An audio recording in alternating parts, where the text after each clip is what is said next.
Tonight's film reminds me of a game I played a while back. And you know what? I bet taking a look at it might help me learn to fly this starship. What game is it, you ask? ShadowSquadron, for the 32X.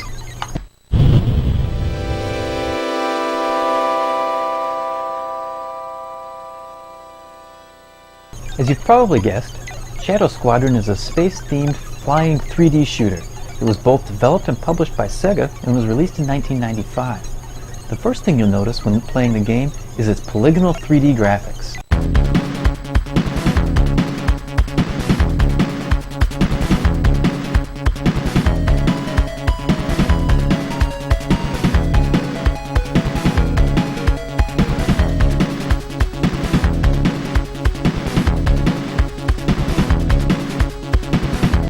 Now they may look very primitive now, but that's okay, because that's exactly what they are. Now one thing that sets this game apart from the other polygonal games of its era is its silky smooth frame rate. Star Fox and Star Wars Arcade are both considered classics in the genre, and neither of them comes close. Now if you were to take a look at some still images of the game, they would almost certainly look terrible. But once you see it in motion, it really starts to come together. As long as you can give it a break and look past the graphics, and keep in mind that 20 years ago this was a groundbreaking accomplishment on a home console, you'll get used to the graphics in no time.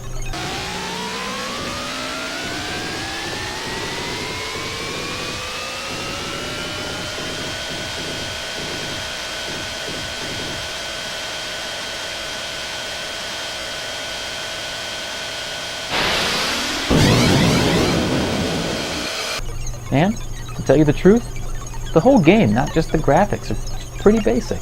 There's only 6 levels, and the objective is always blow everything up.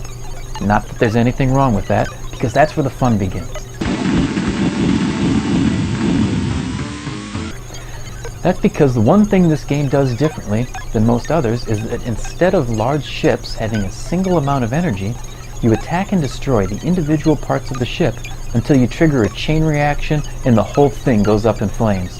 It is so satisfying to fly past a giant starship, unload your lasers on one of the wings, and have the wing blow off the ship and all the individual pieces go flying into space.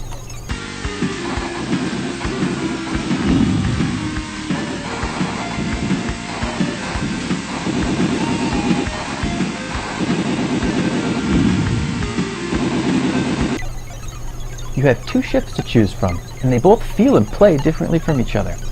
One's small and fast with extremely limited energy that is replenished at the start of every stage, and the other's big and powerful, and it has one large energy bank that has to last you through the entire game.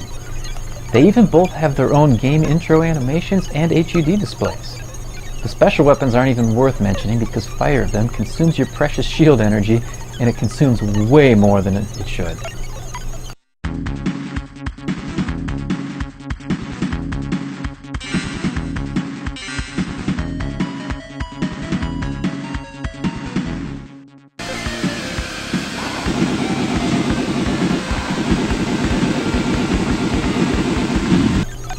So in summary, ShadowSquadron, while far from perfect due to its overly simplistic and repetitive nature, is still a solid game. It's perfect for when you aren't in the mood for anything too involved and you just want to fly around and blow some stuff up. Especially if you take into account when the game was developed, and that it was one of the first 3D games on a home console to run this smoothly, and it never feels like it's putting a strain on the hardware.